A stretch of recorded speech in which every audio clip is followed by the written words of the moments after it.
시어머니의 전화만 걸려오면 받기가 무섭다는 며느리, 바로 끊임없는 요구 때문이었습니다. 보약 한 첩 지어달라, 해외여행 좀 보내달라, 급기야 생활비까지 요구해왔는데요.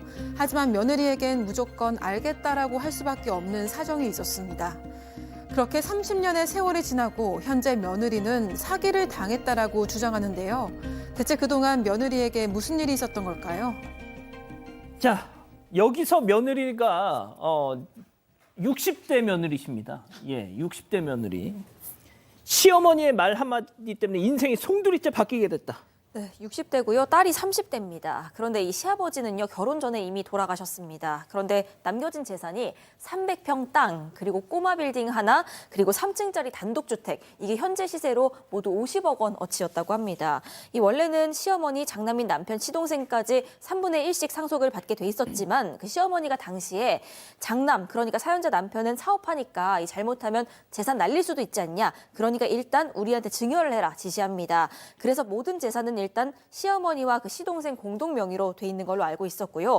몇 년 뒤에야 이제 제보자를 만나서 결혼을 하게 됩니다. 그런데 결혼한 당시에 시어머니가 하시던 말씀이 내 사전에 사전 증여란 없다. 나한테 잘해주면 죽어서 재산 줄 거고 못해주면 국물도 없다라는 거였습니다. 아, 박 교수님, 불효자 방지를 위해서. 네. 그렇게 해서 이제 정말 그런가 보다 싶은 거죠. 그래서 그 시댁과 같이 살았는데 매일매일 시어머니가 연락하고 찾아오시고 막 그러시는 거예요. 그러면서 끝에는 꼭 뭐라고 얘기하냐면 아우 나 몸이 안 좋아서 보약 좀 먹어야겠다라고 얘기하고 그다음에 이제 집에 뭐가 고장이 났는데 아우 집수리비가 없네. 그러고 아우 생활비가 좀 모자란다. 아우 친구들은 해외여행 가는데 나도 해외여행 가고 싶은데 이렇게 얘기해서 뭐 여행도 보내드리고 가전 가구도 사드리고 심지어는 아우 텔레비에 영덕게가 나오는데 대게가 너무 맛있겠다. 그렇게 해서 5시간 운전해서 영덕 대게 사드리고요.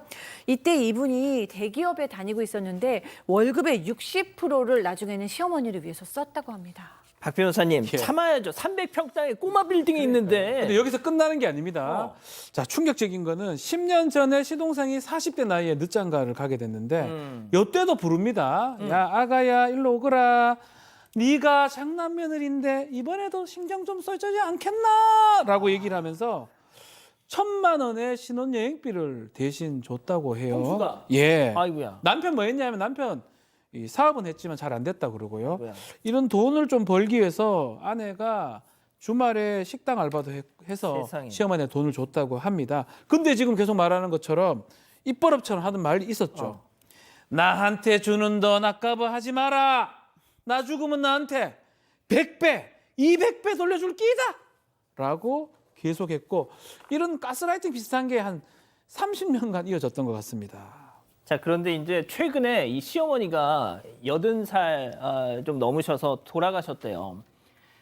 자, 그런데 지금부터가 중요합니다, 오 교수님. 예. 꼬마 빌딩. 이 아내의 주장입니다. 시어머니가 돌아가시고 난 뒤에 그 남편에게 상속에 대해서 이렇게 물어봤는데 남편의 얘기가 네가 뭔데 우리 집 재산에 눈독을 들이냐라고 화를 냈다는 거죠. 그래서 이제 지금 사실 뭐 한 30년 동안 이 그렇게 해왔던 며느리 입장에서는 사실 그동안에 뭐 30년 동안 시간에 여러 가지를 갖다가 본인이 뭐 했기 때문에 좀 관심이 있을 수도 있어요. 그런데 몇 개월 뒤에 이제 하도 답답하니까 남편을 믿지 못하니까 직접 등기부를 열람을 했더니 300평 땅하고 꼬마 빌딩, 단독 주택 한 50억 정도가 된다는데 그게 예. 전부 다 시동생의 단독 명의로 돼 있다는 거예요. 세상에. 이건 또 뭐 아니죠. 그래서 이제 이 아내가 남편에게 따져 물었어요. 그랬더니 남편 나는 지금 상속세 낼 돈도 없고 공동 명의 하면은 나중에 번거로워지니까 일단 내 동생 명의로 그렇게 해놨다. 그리고 하는 얘기가 몇 년 뒤에 다 내가 알아서 찾아올 예정이다. 이렇게 얘기를 한 것으로 봐서는 상황을 보니까 남편이 자기 편이 아니라 남의 편 같습니다. 와, 남편이 야, 네가 왜 우리 집 재산을 그렇게 관심이 많어? 뭐 이런 거잖아요. 이 남의 편 아닙니까, 남의 편. 자, 도대체 남편의 이 태도 왜 그런 건지 제보자인 60대 아내분의 얘기 들어보시죠. 아직 말 나온 거 없다. 그리고 뭐 네가 왜 그거를 관심을 가지느냐. 알아서 한다. 이렇게 딱 이야기를 하더라고요. 재수 씨는 상속에 대해서 입도 안 떼는데 니는 왜 맨날 궁금해하고 돈밖에 모르느냐 뭐 이런 식으로 이야기를 하더라고요. 아, 이게 무슨 소리야 도대체. 네, 이렇게 남편이 어수룩하게 나오니까 결국 시동생 찾아가서 직접 따졌습니다. 아. 그랬더니 시동생이 어. 형수 저 그 돈 안 떼먹어요. 그 나중에 떼 되면은 알아서 다 형님 목 조카 목 다 떼드릴게요. 걱정 마세요. 하더라는 거죠. 지금 그래서 하면 되잖아요. 그래서 이 제보자가 그럼 지금 그 하신 말씀 그 내용 그대로 공증받고 싶다 공증, 얘기를 했더니 공증. 그것만은 안 된다고 정색을 하더라는 겁니다. 그러면서 이 제보자 향해서 형수 며느리는 원래 시댁 재산에 이래라 저래라 할 수가 없습니다 하면서 단칼에 거절했다고 합니다.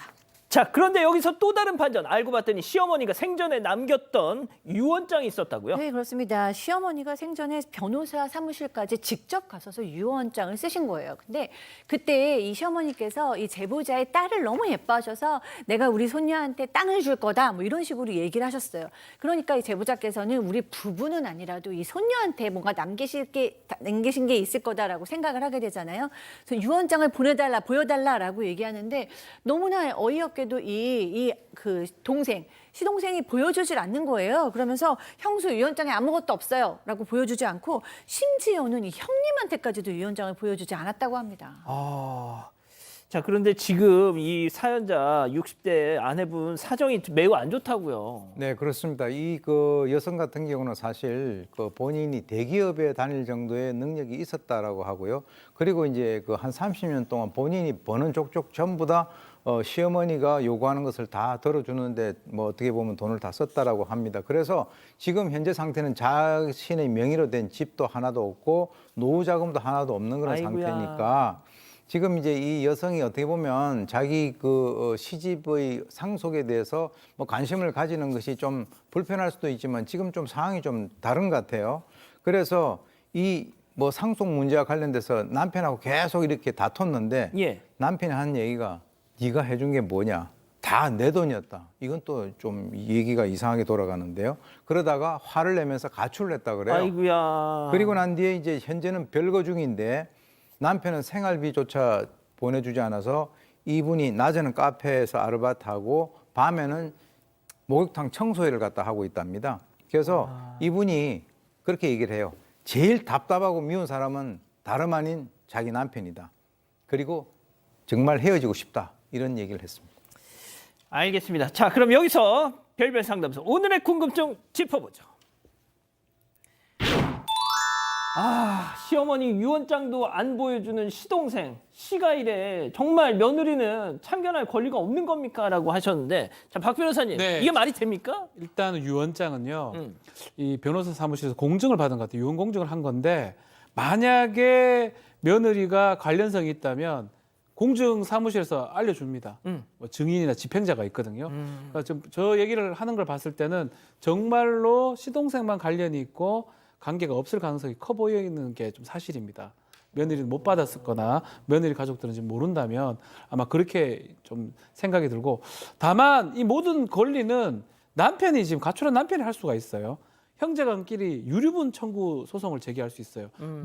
모든 권리가 모든 재산이 동생한테 갔다 그러면 상속을 받는 두 사람끼리 이제 다툼을 할 수가 있는데 이 며느리는 사실상 받을 수가 없습니다. 그래서 며느리는 그런 부분에 대해서는 좀 힘들기 때문에 남편이 지금 돌아오면 그때 좀 전문가 상담을 받아서 유류분 청구 소송이 가능한지, 본인들이 기여한 게 되게 많기 때문에 그렇게 좀 다툼을 해봐야 될 것 같습니다. 자, 우리 가족 여러분들 뭐라고 하시나요? 최인지 님이요. 남편이 너무 어리숙하네요. 다 빼돌리고요. 나중에 한 푼도 못 받을 겁니다. 강희님, 30년은 어찌 보상받나요? 하셨습니다. 아유, 너무 화나는 사연입니다. 사건의 진실을 추적하고 싶다는 사반 가족분의 사연인데요. 궁금하시다면 사건반장 유튜브 채널을 구독해주세요.